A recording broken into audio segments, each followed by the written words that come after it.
kasih Pak Dubes, terima kasih Bapak Ibu semua sudah hadir pada acara 1 jam bersama Pak Dubes Johari Oratmangun, Duta Besar kita untuk LRT dan Mongolia. Jadi terima kasih sudah hadir pada pagi cerah hari ini. Kalau Maret lalu Bapak dan Ibu yang mengikuti, kita ngobrol seru dengan Pak Cyril mengenai lembaga pengelola investasi.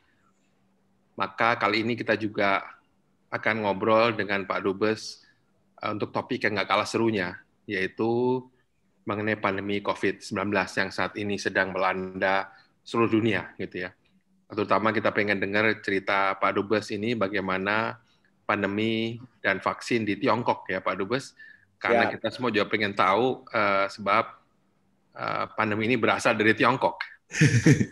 Nah, bagi Bapak dan Ibu yang punya pertanyaan, silakan menggunakan fitur chat, tetapi pada waktu mendaftar, Bapak dan Ibu sudah memasukkan pertanyaan dan kami sudah baca, kami sudah pilah, nanti kita akan bahas bersama ya. Semoga waktunya mencukupi, karena memang kita janjinya 1 jam saja, mengingat ada saudara-saudara kita di Indonesia Timur, yang saat ini sudah pukul 11 dan nanti pukul 12, jadi pukul makan siang gitu, waktunya makan siang ya. Nah, seperti itu. Jadi kita juga menghormati saudara-saudara kita yang ada di Indonesia Timur. Baik, untuk tidak memperpanjang waktu, mari kita sambut Pak Dubes Johari Oratmangun. Silakan Pak Roy untuk memulai. Ya, Pak Dubes, saya panggil Pak Dubes saja ya. Pak Jo aja, Pak Jo. Pak Jo, oke, Pak Jo. Ya, Pak Jo ini singkatan dari Johari. Terima kasih Pak, sudah diperkenan panggil Pak Jo. Jadi kita flashback sedikit ya Pak. Ya, jadi kita ingin tahu Pak, sebenarnya apa sih sebetulnya yang terjadi di Tiongkok setahun yang lalu itu? Kira-kira tepat setahun yang lalu itu yang membuat seluruh dunia sekarang mengalami pandemi Pak. Bapak boleh sedikit flashback Pak, silakan. Ya, terima kasih Pak Budi, Pak Roy. Tapi sebelum flashback, saya cerita sedikit dulu lah mengenai hubungan bilateral, karena kan saya... boleh Pak, boleh Pak. Paling 1 menit lah. Ya, boleh Pak. Kita, Indonesia dan Tiongkok itu, istilah diplomatiknya itu Comprehensive Strategic Partnerships. Sejak 2013.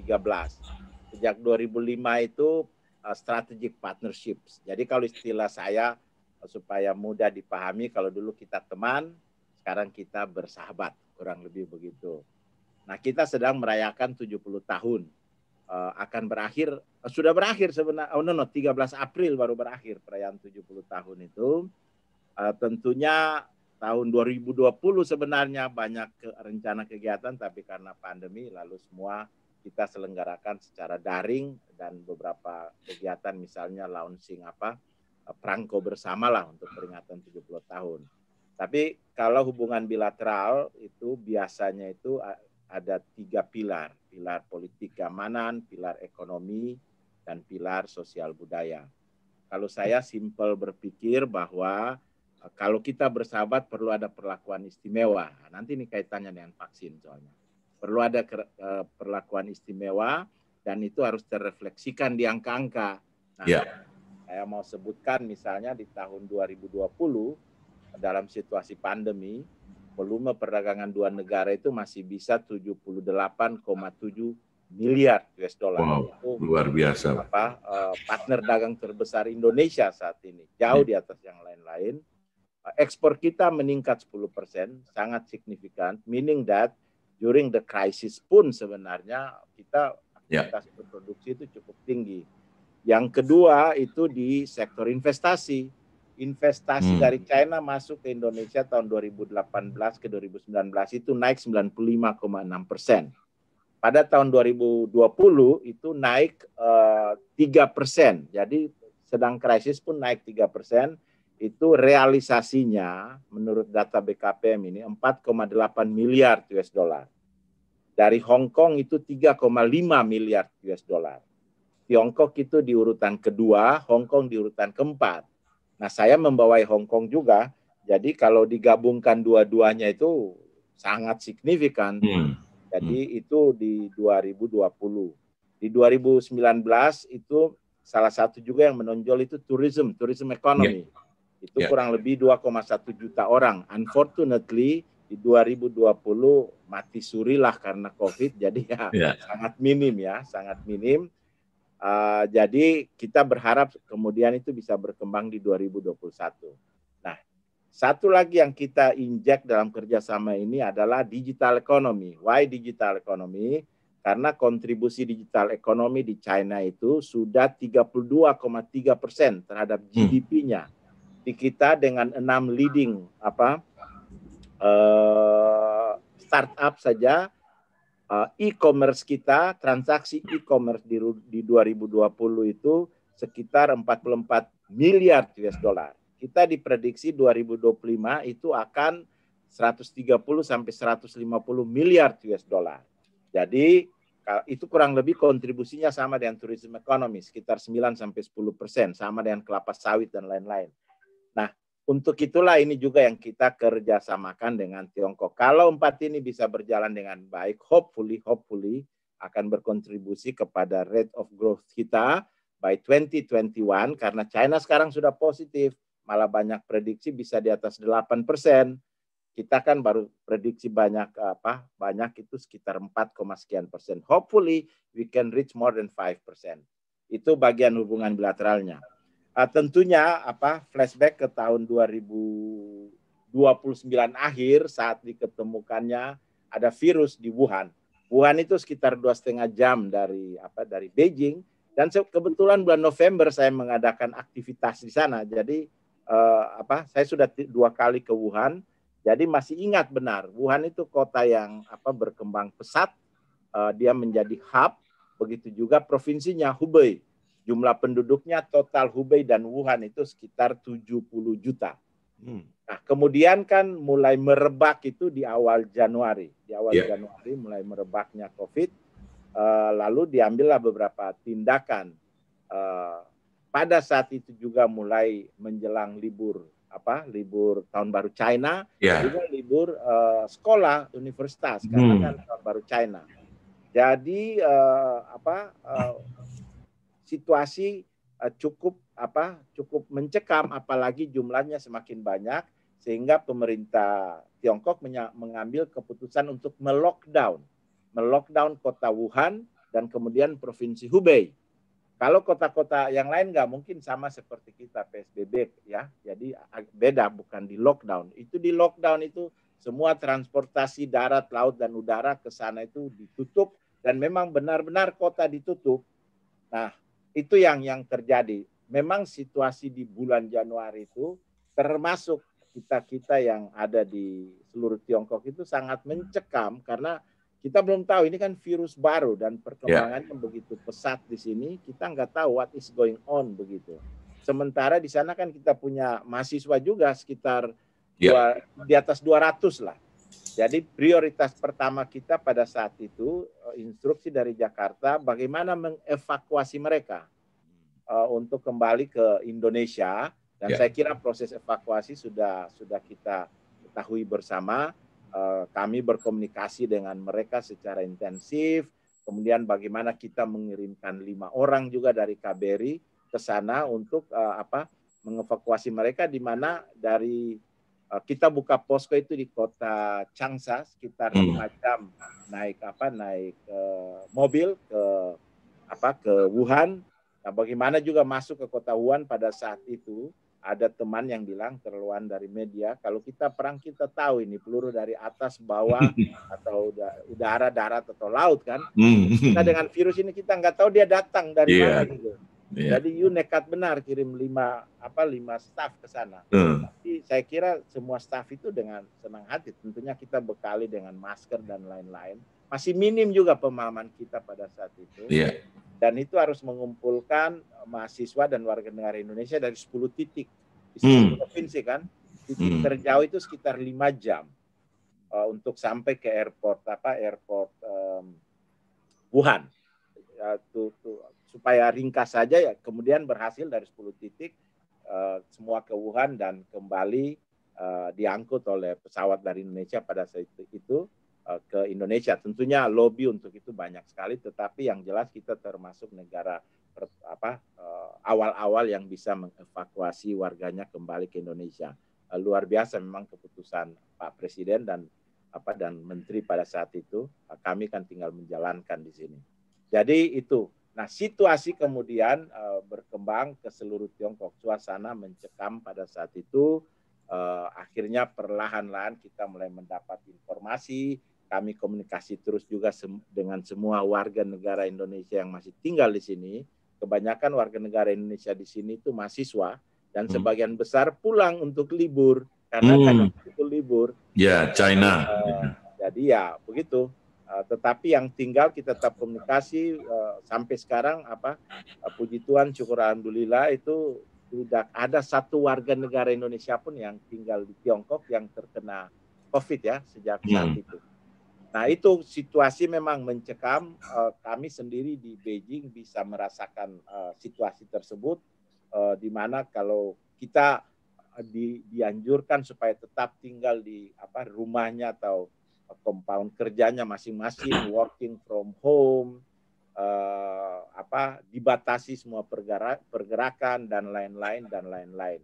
Nah dari semua itu memang kemudian China bisa menghandle.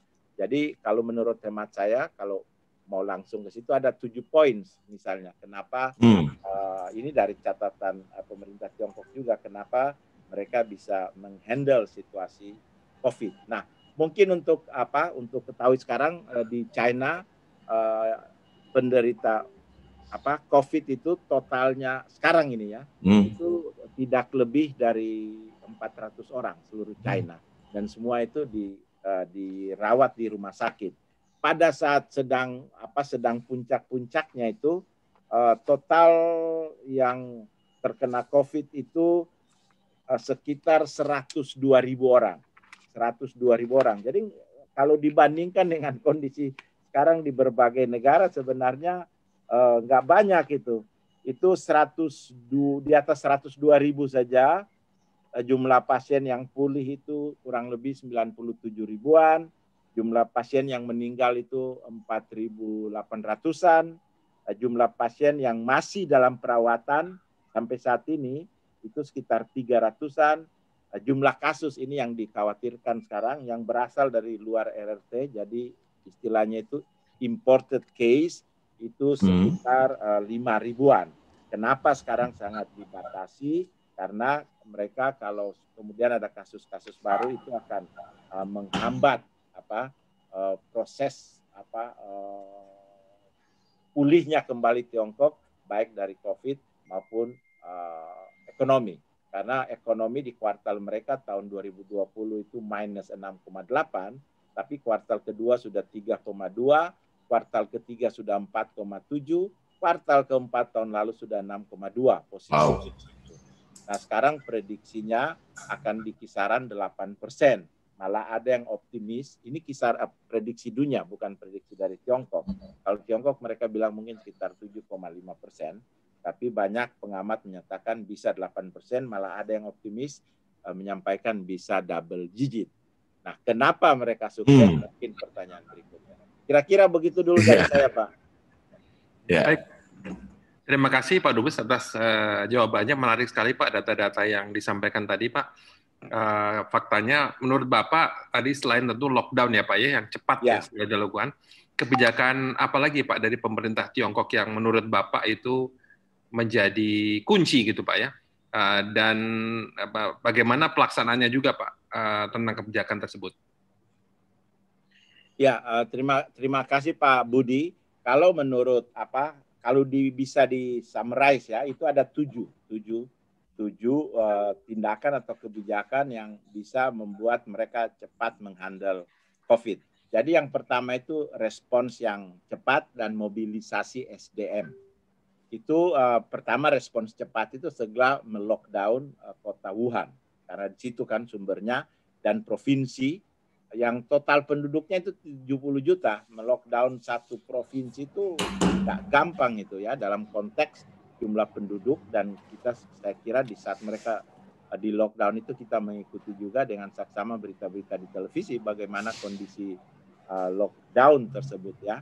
Lalu kemudian mereka membangun 16 rumah sakit sementara di Wuhan dalam waktu yang sangat singkat, dan membangun juga 2 rumah sakit baru. Kebetulan arsiteknya itu saya sudah janji mau ketemu itu sampai SMP di Kediri. Lalu kemudian memobilisasi kurang lebih 42 ribuan tenaga medis dari berbagai tempat dan dokter dari berbagai tempat di provinsi lainnya untuk datang untuk menghandle Wuhan dan Hebei. Lalu menginstruksikan, jadi dari pemerintah pusat itu menginstruksikan untuk pairing up. Pairing up itu maksudnya begini, provinsi-provinsi yang bisa membantu Wuhan dan dalam posisi bisa membantu Wuhan dan Hubei itu dihimbau untuk membantu mereka, apakah itu dalam mobilisasi tenaga medis, apakah itu dalam suplai makanan sehari-hari dan lain-lain. Jadi kalau menurut saya ini gotong royong, kalau di kita kan terjadi juga gotong royong.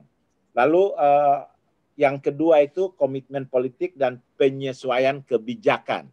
Saya kira ini kita lakukan juga semua di Indonesia, karena di awal-awal saya kirim laporan juga yang lengkap ke Jakarta. Jadi penanggulangan COVID-19 itu sebagai prioritas utama nasional pada saat itu. It's happening to us as well. Lalu membentuk tim yang disupervisi langsung oleh Presiden. Lalu yang mengetuai itu Perdana Menteri Li Keqiang kalau nggak salah. Lalu kemudian ada ke bawahnya itu. Cuma kan beda, sistem di sini kan centralistic government, jadi ya dari atas langsung bisa ke bawah. Kita kan sistem politik, sistem pemerintahan yang berbeda. Nah, tapi nafasnya itu sama. Lalu liburan Imlek waktu itu diperpanjang, jadi masyarakat diharapkan tetap di rumah, di rumah masing-masing, tidak bepergian dan working from home. Jadi karena bayangkan saja kalau semua mereka bepergian pada saat itu, saya kira situasi China akan beda dibandingkan dengan sekarang. Nah, lalu sekolah perkuliahan digantikan dengan belajar online, exactly what we are doing now. Lalu kemudian bantuan kesejahteraan, lalu langkah-langkah yang terkoordinir. Jadi memastikan bahwa ekonomi nasional itu tidak terdampak terlalu jauh. Jadi fiskal dan moneter stimulus khususnya ke UMKM, kita juga lakukan itu dilaksanakan. Karena itulah mulai awal Maret sudah mulai berproduksi lagi. Produksi pertama mereka adalah alat-alat kesehatan. Karena mereka kekurangan itu pada saat di awal kan, sehingga termasuk Indonesia memberikan bantuan juga kepada mereka saat itu. Jadi akhirnya misalnya perusahaan yang mobil BYD itu perusahaan mobil listrik bisa sehari bisa kemudian dialihkan untuk memproduksi masker yang jumlahnya puluhan juta. Begitu juga pabrik-pabrik yang lain, masker dan alat-alat kesehatan. At the end of the day akhirnya mereka menjadi penyedia kebutuhan dunia pada saat itu merebak di seluruh dunia. Jadi semua itu bergerak sama dengan satu komitmen bahwa ini harus dihadapi begitu. Lalu kemudian mereka mempercepat penelitian dan pengembangan, lalu melakukan uji coba klinis berbagai obat pada saat itu. Di awal-awal itu saya masih ingat benar di bulan Februari begitu selesai kita mengirimkan WNI kembali ke Indonesia, saya kan bentuk posko di KBRI. Jadi 24-hour posko itu termasuk saya instruksikan ke teman-teman mulai lihat mana obat-obat yang sudah diproduksi dan mana juga yang sudah mulai doing research mengenai vaksin.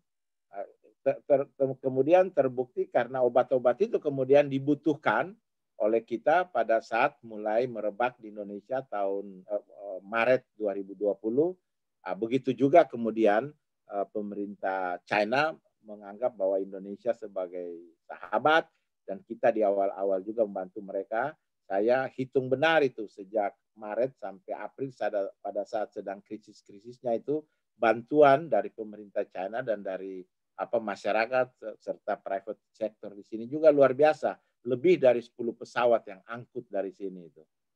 Pertama 2 pesawat yang dikirim TNI, lalu sejak itu kan pesawat charter baik Garuda maupun yang lain-lain dari berbagai kota, dari Shanghai, dari Guangzhou, dari Hangzhou, dari ada satu kota lagi di utara. Jadi itu mengangkut bantuan-bantuan yang diberikan baik oleh pemerintah China sendiri mengirim pesawat untuk membawa bantuan alat kesehatan dan lain-lain di awal-awal pandemi di kita. Juga saya tahu persis bahwa banyak juga pengusaha-pengusaha dari Indonesia yang secara gotong royong itu menyediakan alkes, malah mereka charter pesawat dari sini untuk angkut alkes ke Indonesia untuk dibagikan untuk membantu program pemerintah saat itu. Jadi itu mungkin langkah-langkah yang diambil oleh pemerintah Tiongkok. Nah, 2 hal yang menurut hemat saya kemudian itu berhasil, itu adalah disiplin masyarakat. Memang masyarakatnya disiplin ya. Jadi begitu ada anjuran lalu dilaksanakan, selain ada law enforcement yang baik, tapi lebih pada disiplin masyarakat dan sanksi sosial apabila kita tidak menjalankan prokes. Contoh sanksi sosial misalnya begini, di Beijing misalnya itu kalau di lingkungan kita tinggal RT lah begitu, pada saat sedang tinggi-tingginya puncak-puncaknya, kalau kita mau keluar, kita diizinkan keluar untuk membeli kebutuhan logistik. Kebutuhan logistik terpenuhi. Itu yang saya herankan juga, di semua provinsi kebutuhan logistik itu terpenuhi. Jadi tetap berproduksi mereka. Nah itu kalau kita mau keluar, kita harus tinggalkan kartu kita, masing-masing dikasih kartu, dan menyebutkan kita akan kemana dan akan kembali jam berapa. Kalau misalnya ada orang yang keluar tanpa izin, itu begitu kembali tidak diizinkan masuk, Pak. Nah, tidak diizinkan masuk, akhirnya kan mereka lapor ke polisi. Lapor ke polisi, kemudian polisi mengantarkan mereka, tentunya dengan sanksi, untuk kembali ke sana. Nah, yang buat mereka berat itu adalah dipisui. Dipisui itu dimarahi oleh lingkungan tempat mereka tinggal. Kalau kita dimarahi tetangga-tetangga kita karena sesuatu yang tidak wajar, kan rasanya itu malunya luar biasa. Malu. Nah, itu yang terjadi di sini. Jadi kemudian berkembang dengan baik. Wuhan itu mulai dibuka, Wuhan dan Hubei itu 8 April, lalu 8 April tahun lalu kemudian mulai libur hari buruh itu di bulan Mei, itu objek-objek turis sudah mulai dibuka, penerbangan antar kota sudah dibuka, tapi masih sangat dibatasi. Misalnya kalau turis ke Forbidden City itu 10% saja dari sehari daripada biasanya begitu. Tapi orang mulai melakukan perjalanan begitu. Juni saya sudah berkunjung ke Shanghai dan sejak Agustus sampai sekarang sudah luar biasa. Ini juga menggerakkan domestic tourism mereka. Jadi pergerakan mereka terhadap turis domestik itu luar biasa sekarang. Kemarin saya mau kembali ke sini saja dari kota kecil di Wuyi itu pesawat penuh dan ya memang penuh, dan sekarang saya mau akan ke Macau, nanti siang ini saya ke Macau, pesawat juga penuh. Jadi itulah yang menggerakkan. Nah, mungkin sudah saya sampaikan tadi, ekonominya sudah aktif, sudah positif lagi semua. Karena itulah kemudian mereka sangat hati-hati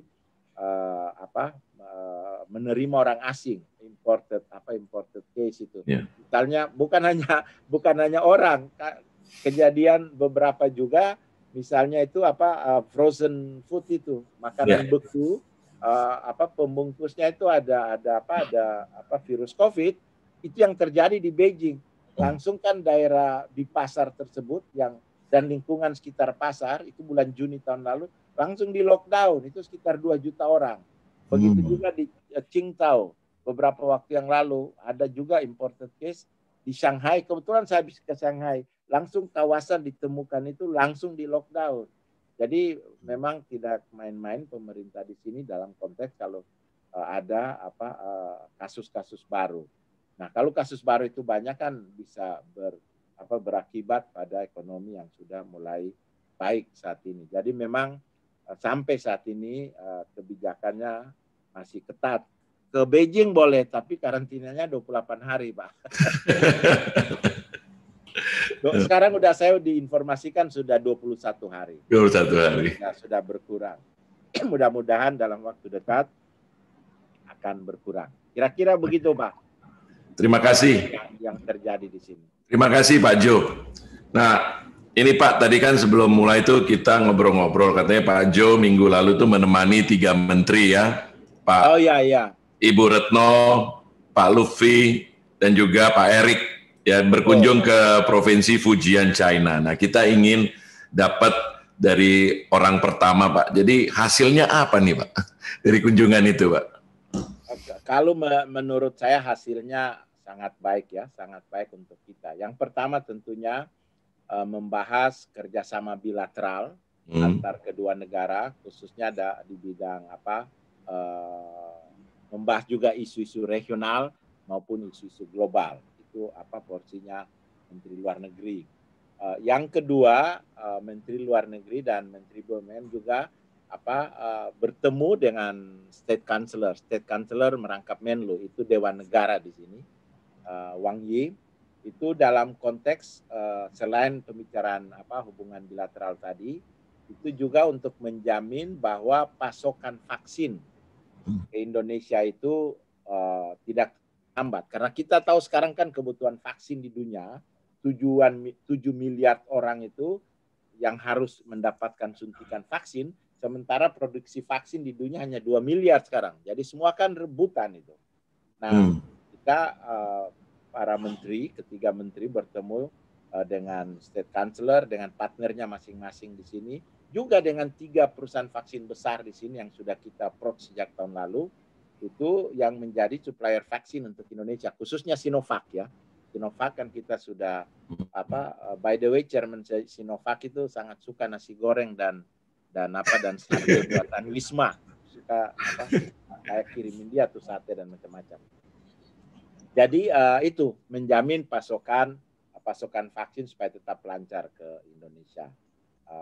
Ya, dan itu dijamin oleh State Councilor maupun 3 perusahaan vaksin tersebut. Lalu yang ketiga adalah pembicaraan perdagangan antara menteri perdagangan kita dengan importir produk pertanian. Waktu itu kita arahkan ke pertemuan dengan importir produk pertanian dan furniture dan lain-lain, yang kemudian menghasilkan kesepakatan pembelian 1,38 miliar US dollar. Kan lumayan itu dalam situasi begini. Lalu yang kedua, jadi beliau bertemu dengan pengusaha-pengusaha, pimpinan perusahaan. Yang kedua bertemu dengan wakil Menteri Perdagangan China juga untuk membahas kerjasama perdagangan, dan baru kemarin 2 hari lalu itu pembicaraan Zoom begini dengan Menteri Perdagangan juga. Saya ikut berpartisipasi juga dari tempat saya di karantina. Nah, yang ketiga Menteri BUMN selain bersama Menlu bertemu dengan perusahaan-perusahaan vaksin, juga bertemu dengan pihak-pihak yang akan berinvestasi di Indonesia. Jadi yang pertama itu dicapai kesepakatan kita membawa kepada mereka asosiasi furniture di sini yang akan berinvestasi di Indonesia. Tanggal 16 April ini mereka ke Indonesia, karena itu saya membawa mereka biar ketemu. Itu jumlah investasinya 1,5 billion US dollar. Lumayan lah, 1,3 miliar US dollar kan lumayan itu. Ya, jadi mereka akan berinvestasi selain membeli produk-produk furniture, tapi juga akan berinvestasi di Indonesia di kawasan industri kita. Nanti tergantung Jakarta menentukannya di mana, tapi mereka sudah buat feasibility study. Jadi mereka sudah punya sudah punya niat juga akan berkunjung kemana. Lalu yang kedua itu suatu konsorsium yang di-lead oleh CATL, itu untuk baterai. Jadi dari industri hulu sampai hilir. Jadi dari smelter sampai dengan mereka sudah masuk dalam grup Cingsan untuk di Morowali maupun Beda Bay. Jadi sekarang mereka akan menambahkan lagi satu rangkaian produksi dari nikel sampai dengan nanti baterai, sampai dengan EV, electric vehicle. Itu kurang lebih 5 miliar US dollar. Jadi itulah hasil dari kunjungan ketiga menteri yang saya kira diliput secara bagus juga oleh media nasional kita, dan all in all baik media China maupun media Indonesia menyebutkan itu kunjungan yang produktif dan berhasil untuk 4 hal tadi. Pertama, membahas isu-isu regional yang ada di kita saat ini, khususnya antara lain Myanmar, Indo-Pacific Cooperation dan lain-lain. Yang kedua itu menjamin agar pasokan vaksin itu tetap ada. Yang ketiga transaksi perdagangan. Yang keempat adalah investasi. Kurang lebih itu hasilnya dari kunjungan singkat tersebut. Itu di hari libur, pas hari libur Paskah itu mereka ke sini.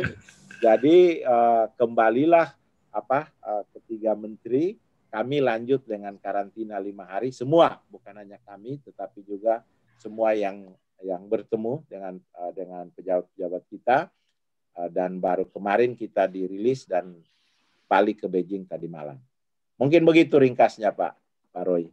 Terima kasih banyak Pak Jo, ini menarik sekali ya perkembangan hubungan bilateral ya Pak Jo ya. Nah tadi Bapak bicara masalah vaksin Pak, ada 3 perusahaan tadi ya Pak Jo sampaikan. Betul. Nah itu apa sih Pak, kok pemerintah Tiongkok tuh bisa cepat sekali mengembangkan vaksin Pak sampai bisa mensuplai? Kan ada yang curiga ini jangan-jangan dia yang bikin virus, dia yang ngembangin vaksin sendiri, jadi cepat gitu ya. Nah apa Pak tuh rahasia yang menurut Bapak ketahui? Enggak, tadi di poin-poin yang telah saya sampaikan tadi, begitu tahu bahwa mereka diserang oleh virus gitu, lalu salah satu yang harus dikembangkan adalah R&D, Research and Development, baik untuk obat-obat maupun vaksin. Dan kan sudah punya pengalaman mereka dengan waktu SARS dan lain-lain. Jadi perusahaan-perusahaan vaksin ini kemudian yang terlibat langsung untuk research. Itu di sekitar Februari mereka sudah lakukan research. Kemudian saya mendapatkan instruksi dari menteri di Indonesia, baik dari Menlu maupun dari BUMN, dan wakil menteri BUMN saat itu Pak Budi, sekarang Menteri Kesehatan, dan Pak Terawan, untuk segera melakukan pendekatan ke perusahaan-perusahaan vaksin tersebut. Lalu kita mulai berkomunikasi dengan mereka itu di bulan April. Bulan Mei saya sudah diterima oleh pimpinan Sinovac, jadi Sinovac yang bereaksi positif pertama. Karena itulah kemudian Bu Menlu dan Pak Erik ke sini, kalau masih ingat bulan Agustus di Hainan waktu itu, untuk menyaksikan MOU antara Bio Farma dan Sinovac untuk penyediaan vaksin untuk Indonesia. Jadi Indonesia itu, dan bertemu juga dengan Menteri Luar Negeri waktu itu di Hainan. Jadi Indonesia itu negara pertama yang menerima ekspor vaksin paling banyak dan paling besar dari Tiongkok. Karena itulah dan itu kemudian dipastikan lagi dengan kunjungan Pak Luhut, Menteri Koordinator Bidang Kemaritiman dan Investasi di bulan Oktober, didampingi oleh Menteri Kesehatan pada saat itu Pak Terawan, dan di 2 pertemuan tersebut dirutnya Bio Farma Pak Honesti hadir. Saya juga ikut mendampingi di sana. Jadi itulah kurang lebih. Sejak tahun lalu juga kita sudah mulai melakukan pembicaraan dengan CanSino dan Sinopharm. Nah, CanSino itu yang one shot saja ya. Nah, itulah yang kemudian dipastikan lagi untuk jaminan untuk kita. Jadi Sinovac tentunya sudah komitmen sejak tahun lalu, jumlahnya sangat-sangat signifikan. Lalu yang kedua Sinopharm dan CanSino untuk vaksin gotong royong di Indonesia. Mudah-mudahan dalam waktu dekat sudah dikirimkan.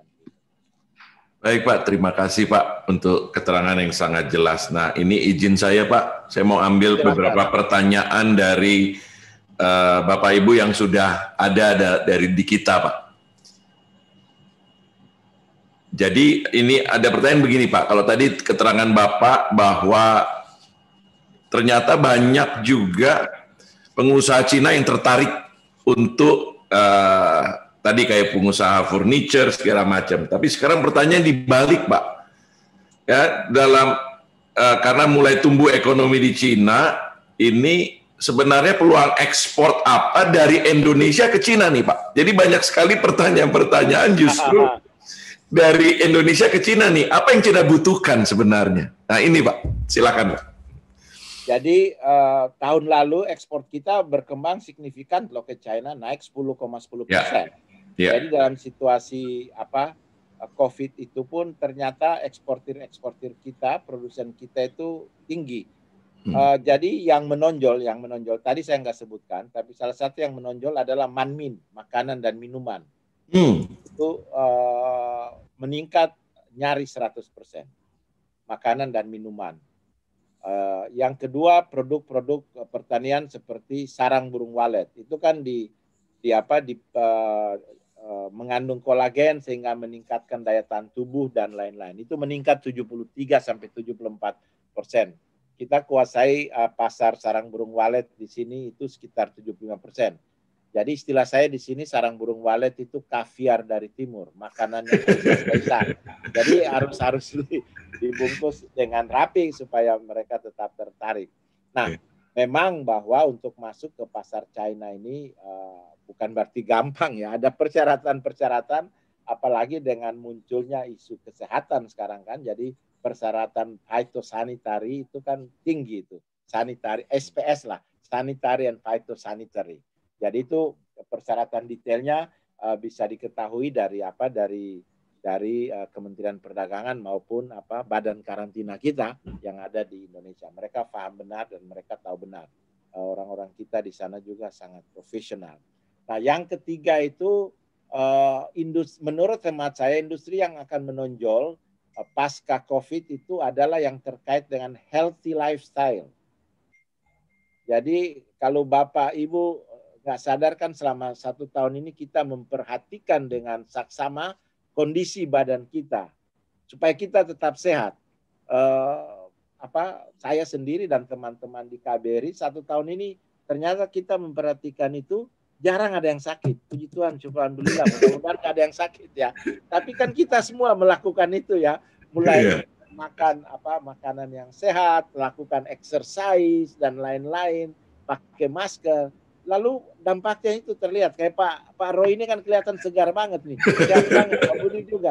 Jadi nggak sadar itu. Jadi menurut hemat saya salah satu yang akan menonjol ke depan adalah healthy lifestyle. Jadi industri-industri yang terkait dengan healthy lifestyle, termasuk healthy food, itu akan dibutuhkan. Nah, penduduk China ini kan 1,5 miliar. Nggak mungkin kan semua itu dipenuhi oleh mereka. Pasti mereka butuh.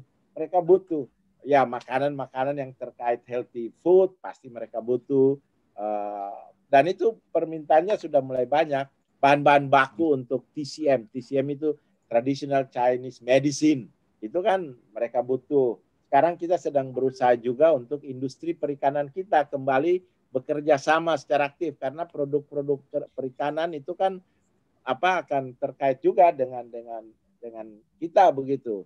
Lalu kemudian industri susu. Kita kan salah satu produsen susu yang bagus sekarang. Namanya berbau asing, tapi itu kan produksi dalam negeri begitu. Jadi industri yang terkait dengan itu. Yang kedua itu kelas menengah di sini kan sudah di atas 40%. Itu kurang lebih 600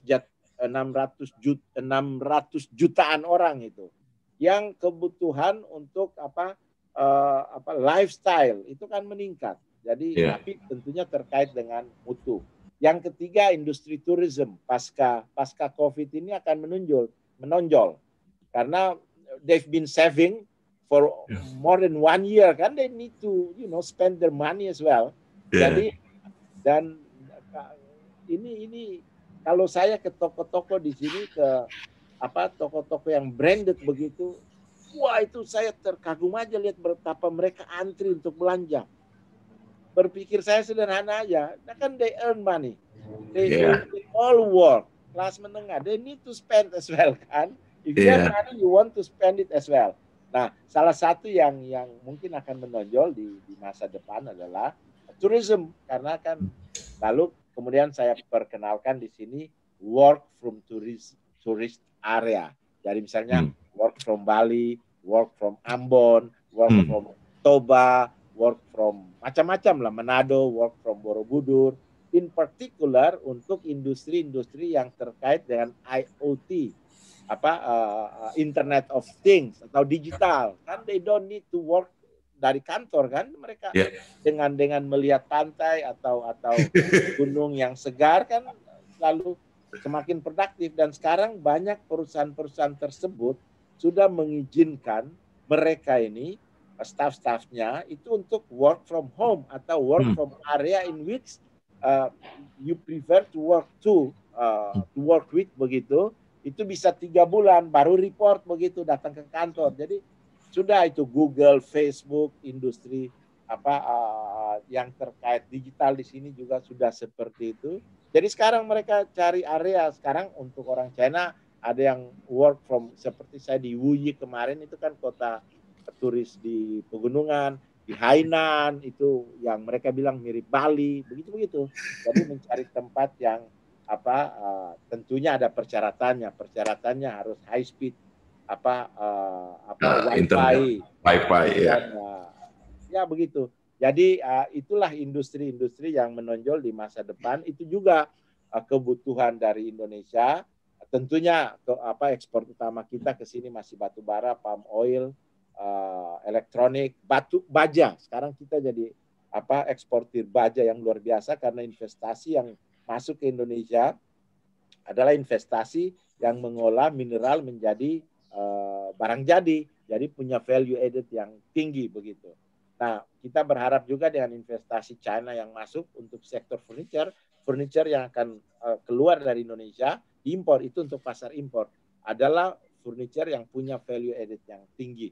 Kita sudah luar biasa kan desainnya itu, mungkin dengan teknologi dari China bisa nilainya semakin naik. Apalagi ya yang makanan dan manmin yang menonjol, industri-industri UMK. Kopi dan teh. Kita sekarang sedang promosi kopi dan teh, itu dia masuk manmin ya.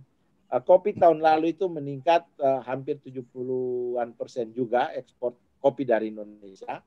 Ini di belakang batik saya ini contoh-contoh produk Indonesia semua. Kalau saya webinar mengenai produk Indonesia itu contoh-contoh produk yang biasa saya tunjukkan. Ada temulawak dan lain-lain semua gitu. Jadi itu kurang lebih produk-produk Indonesia yang hopefully punya pasar yang memadai di Tiongkok pasca COVID. Tetapi biasanya saya bilang jangan cepat putus asa kalau berdagang dengan China. Bukan berarti semua mudah. Ada yang bilang, Pak, susah berdagang sama Tiongkok, Pak. Saya bilang, kok susah? Malaysia, Thailand, Vietnam juga susah, tapi mereka bisa. Masa kita nggak bisa? Gitu, Pak. Karena kita di Tiongkok ini masih, waktu saya masuk urutan kelima kita, Pak, di negara ASEAN. Sekarang kita naik peringkat ke urutan keempat. Urutan pertama itu Malaysia, Pak. Masa kita yang 200-an juta itu, lalu kemudian ada Thailand, ada Vietnam, baru kita yang keempat sekarang, Pak. Jadi ya mudah-mudahan ini kalau investasi dari China paling besar di ASEAN itu ke Indonesia. Tapi untuk perdagangan dan tourism, jadi turis dari China yang datang ke Indonesia itu ke ASEAN kita di urutan keempat. Perdagangan, volume perdagangan kita urutan keempat naik ke urutan ketiga, kelima naik ke urutan keempat. Saya ingin tahun depan, tahun ini naik ketiga, lalu seterusnya. Mestinya kita number one lah. Yes. Ya, makasih banyak Pak Jo, ini luar biasa pencapaian kita ya selama Pak Jo terutama jadi dubes, Pak. Ini ada pertanyaan juga Pak dari teman-teman ini Pak mengenai pendidikan di Cina. Oh ya. Kita ini kan masih tarik ulur Pak ya antara hibrid, luring, daring dan seterusnya. Jadi gimana sih Pak pendidikan di Cina itu, apakah sudah mulai luring ataukah masih daring? Apa kebijakan dan bagaimana juga keinginan atau pelaksanaannya Pak di Cina? Jadi di Tiongkok ini mahasiswa Indonesia dulu. Mahasiswa Indonesia di sini tuh ada 15.000 lebih. Dan mereka tergabung dalam PPIT, Perhimpunan Pelajar Indonesia di Tiongkok. Dan saya sangat bangga dengan mereka karena organisasi yang rapi dan teratur. Mungkin mereka belajar juga dari sini ya. Luar biasa, luar biasa. Saya kagum sama mereka. Karena saya kan sudah bertugas di berbagai negara, jadi tahu juga. Hopefully they learn something as well dari sini. Jadi luar biasa. Di banyak kesempatan kita selalu berkomunikasi, lalu melibatkan mereka atau bekerja sama dengan mereka untuk kegiatan-kegiatan KBRI. Yang kedua, rata-rata dari mereka itu sebagian besar pulang pada saat libur karena dekat juga. Jadi pada pulang, lalu kemudian sekarang melakukan kuliah online. Nah, pada saat pembahasan dengan Menlu Wang Yi kemarin, Menlu Retno juga sudah bahas ini supaya kalau situasi sudah memungkinkan bisa segera mahasiswa Indonesia kembali untuk kuliah offline lagi di sini.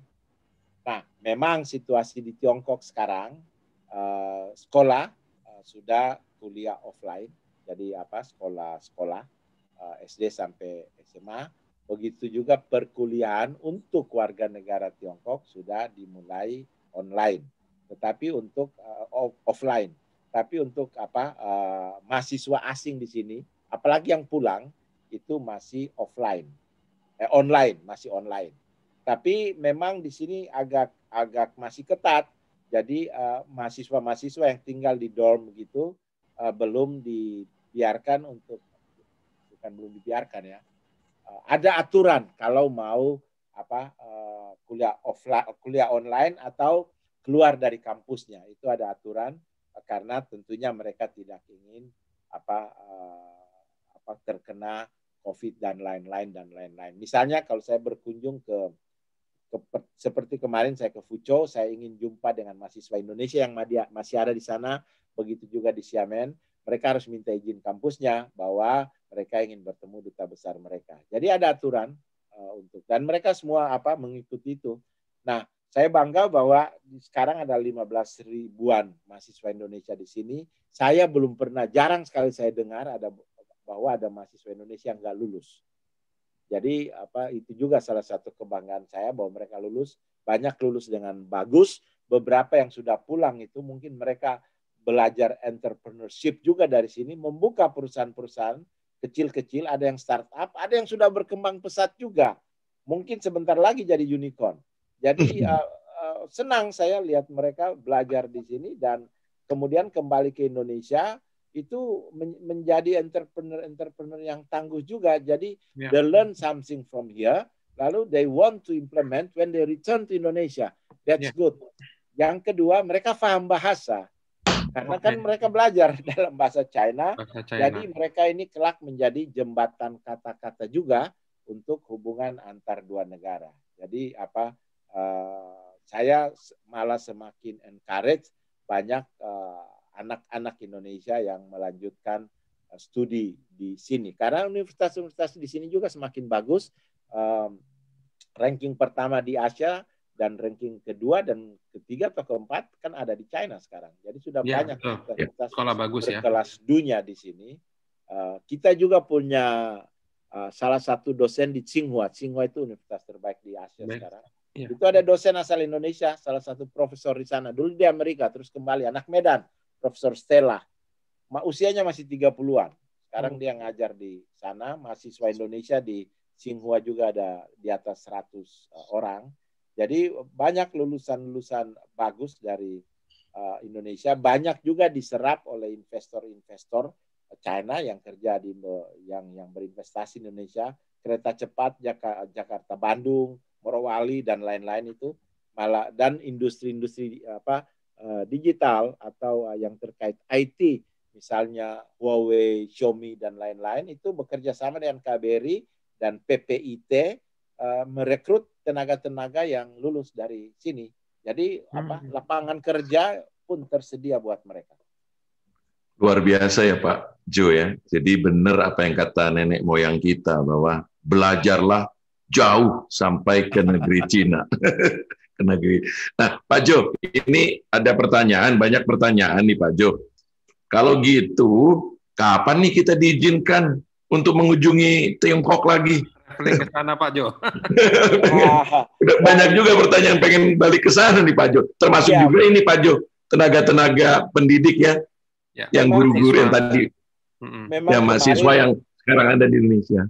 Sudah kita bahas dengan pemerintah sini tentunya ya. Karena kan ini berlaku umum, bukan hanya Indonesia, ke negara-negara lain juga kan.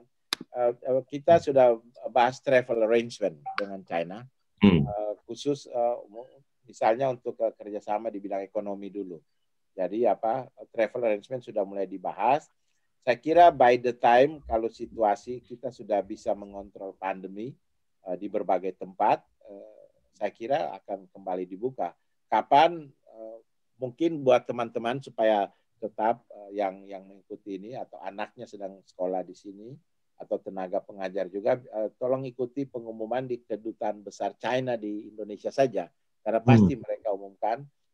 Sekarang kan sudah bisa dengan beberapa persyaratan kan. Pertama harus PCR test, kedua harus karantina kalau masuk ke sini.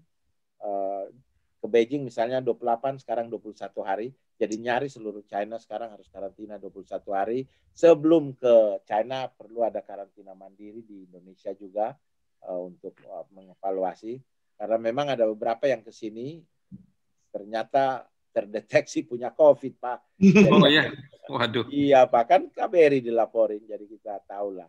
Akhirnya setelah diobati ya pulang kembali ke Indonesia. Tapi diobati sampai sembuh di sini, terus dikirim pulang ke Indonesia. Jadi mungkin itu mereka khawatir seperti itu.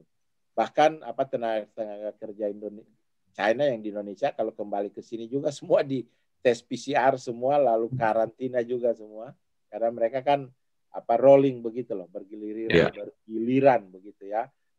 Sekian masuk, sekian kembali, sekian masuk, sekian kembali. Jadi tolong diikuti saja pengumuman di Kedubes. Tentunya pemerintah termasuk kami di KBRI tetap melakukan pembahasan dengan pemerintah Tiongkok, the sooner the better. Bahkan Menlu sudah menyampaikan kepada Menlu Wangyi langsung. Ini juga mau minta tolong nih ke Pak Jo nih. Saya masih ingat tuh waktu awal-awal pandemi, Pak Jo kasih short video, ya. Wah, itu jadi viral Pak Jo. Jadi kita kemudian tahu nih keadaan di Beijing, di China, di Tiongkok itu sebenarnya gimana. Nah, kalau sudah mulai ada tanda-tanda Pak Jo bahwa kita sudah berkunjung ke sana, boleh nggak Pak Jo kasih video juga? Oh bisa, boleh. Itu saya ketik Instagram saya, karena biasa video saya tayang di Instagram saya. Oke. Saya ketik itu itu kalau.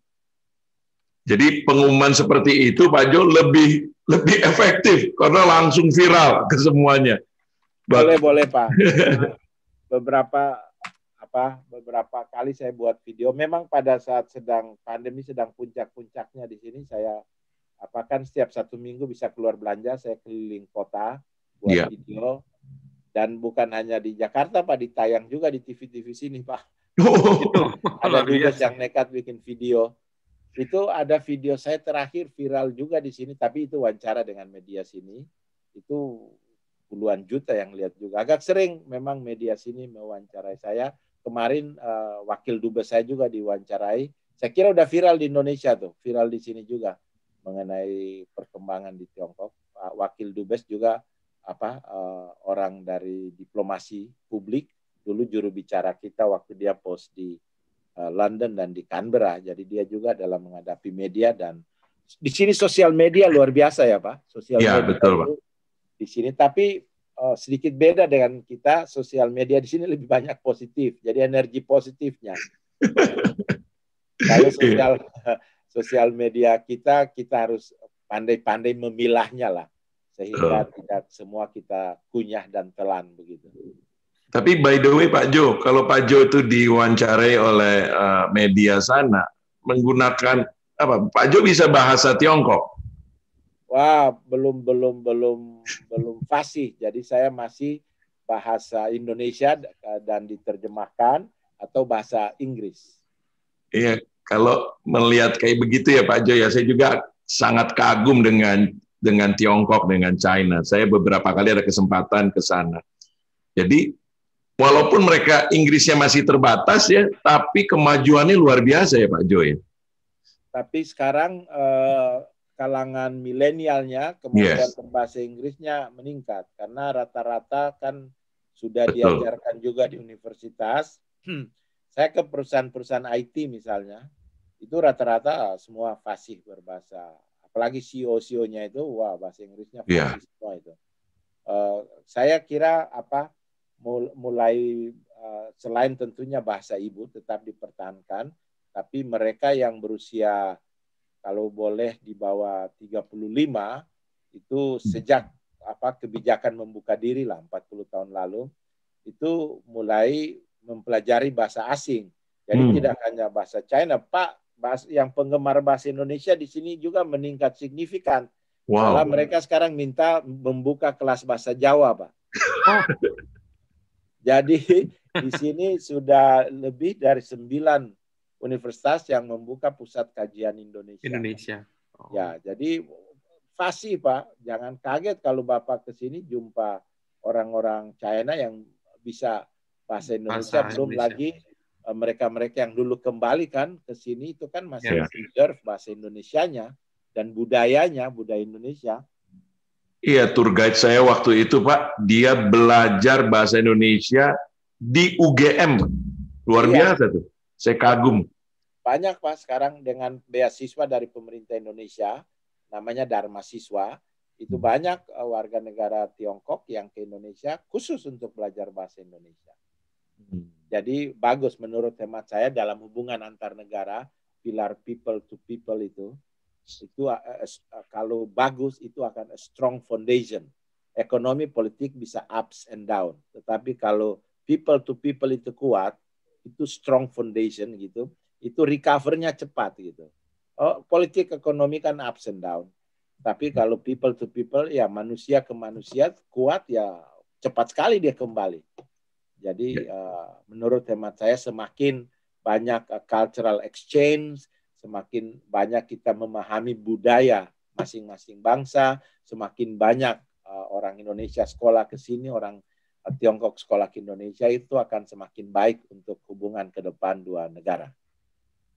Wah, terima kasih banyak nih Pak Jo, ceritanya udah lumayan banyak Pak, dari masalah pandemi, vaksin, tourism, perdagangan, semua sudah dibahas Pak Jo. Kita semua belajar pagi ini, belajar banyak Pak. Sayang memang waktu terbatas, memang kita batasi Pak, supaya karena waktu Pak juga terbatas, waktu Bapak dari Bu lain juga mungkin ada kegiatan lain Pak.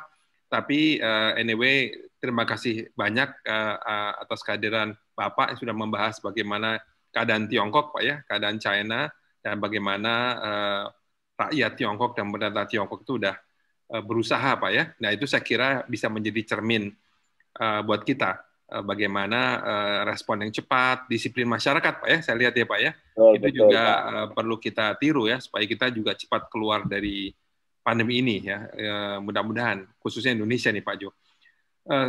Kami juga terima kasih Bapak Ibu yang sudah menghadiri acara ini. Pak Jo ini acaranya tiap bulan Pak Jo. Biasanya itu betul, biasanya itu tanggal 20-an, tapi karena Selasa udah puasa kita majukan lah Pak. Tanggal 10, bisa tanggal 20-an, jadi nanti mungkin Bapak dan Ibu bulan Mei itu setelah Lebaran, karena Lebaran ya kira-kira pertengahan Mei lah ya. Kita kasih waktu Lebaran, cuma 1 jam aja. Pak Jo, Bapak dan Ibu, kita ngobrol seperti ini. Kalau saya dan Pak Roy ngobrol dengan Pak Jo kan kurang seru, maksudnya cuma bertiga ya Pak. Nah, kan nanti pertanyaannya nggak berkembang. Jadi supaya kami juga bisa ngobrol dengan Bapak dan Bapak-Bapak lain juga juga bisa nanya-nanya. Kita bikin ini sesi apa ya? Bukan iseng-iseng juga ya Pak Roy, tapi membuka wawasan. Membuka wawasan ya. Membuka wawasan. Usul aja Pak, mungkin sekali kalau ini dengan wakil duta besar saya dan dengan atase pendidikan saya bicara mengenai Ramadan di China. Pasti menarik. Oh, boleh Pak. Boleh Pak. Menarik Pak. Nanti kami ini Pak ya, saya pengen, ya bukan kami lah ya, pengen tahu ya, karena kan sekarang gini, kita mengalami halusinasi karena nggak pernah pergi ya Pak ya. Jadi cerita Bapak ini kan membawa kita seolah-olah berada di China, berada di Tiongkok. Yang kita kan belum bisa pergi. Saya setahun ini saya nggak pernah pergi, Pak. Paling jauh ke Bogor, Pak. Makanya sehat ya, Pak. Biasanya udah kemana-mana, sampai Bogor aja nih setahun ini. Artinya ya kita juga pengen. Jadi kami juga senang ya. Saya khususnya, wah hebat juga ya. Artinya dari narasumber yang memang kredibel, Pak ya, yang memang berada di sana. Nah kita coba bahas, Pak. hal seperti ini supaya kita semua mendapatkan pengetahuan, Pak. Ini event free sama sekali gitu ya. Memang tidak ada institusi, walaupun kami bekerja juga di tempat masing-masing, tapi kita bawa ini ya Pak, institusi masing-masing karena kita sebagai individu yang mau diskusi, ngobrol aja intinya Pak. Nah, mudah-mudahan bulan depan kita berusaha mengadakan acara-acara yang menarik Pak. Mudah-mudahan juga bermanfaat buat Bapak dan Ibu yang hadir di sini. Terima kasih juga Bapak dan Ibu sudah hadir. Ada juga beberapa teman kami Pak yang hadir, yang rutin hadir gitu Pak. Ini menarik juga. Pak Jo nanti mudah-mudahan nggak kapok-kapok Pak ya. Oh enggak. Nanti KBRI juga kami kontak Pak. Silakan Pak. Tapi saya mau menyapa ini ada basudara-basudara di Maluku ini kan, ketorang orang Maluku jadi menyapa basudara. Soalnya saya tahu ada beberapa juga dari Tanimbar ada ikut itu. Dan dari iya Pak, silakan Pak. Seng, salam hangat saja Furdong semua dari Beijing. Mudah-mudahan Maluku tambah maju, Presiden sudah ke sana. Jadi beta berharap Maluku tambah maju lah. Amin. Terima kasih banyak. Baik Bapak dan Ibu, ini juga direkam. Bapak dan Ibu, Pak Jo ada di YouTube Pak. Thank you. Kami punya YouTube channel yang namanya 2L for You, itu sebenarnya 2 Leaders for You. Jadi kira-kira seperti itu ya. Jadi kita mengundang leaders lah Pak. Leaders supaya berbagi, bercerita seperti yang Pak Jo lakukan baru saja Pak. Nah, itu menginspirasi kita semua Pak. Khususnya di Indonesia ini gimana sih? Nah, mungkin karena waktu tidak sempat hadir hari ini, karena bentrok sebagainya, mari kita bikin YouTube Pak. Jadi yang tidak sempat hadir bisa menonton YouTube-nya. Nanti akan kami berikan link-nya, Bapak dan Ibu, mungkin bisa juga dibagikan pada teman-teman yang belum sempat hadir untuk nonton. Gitu. Nah, seperti itu. Baik, saya kira begitu ya, Pak Roy. Ya. Terima kasih sekali lagi. Pak Jo, terima kasih banyak Pak Jo. Terima kasih Pak Budi, Pak Roy, teman-teman semua. Atas informasinya luar biasa hari ini. Waktu menjelang Ramadan, mudah-mudahan berkah. Kalau ada acara beritahu, saya ikut sebagai peserta. Pingin Terima kasih Pak Jo. Terima kasih. Terima kasih banyak Pak Jo. Terima kasih. Thank you. Terima kasih, salam buat Bapak dan Ibu di KBRI dan KJRI di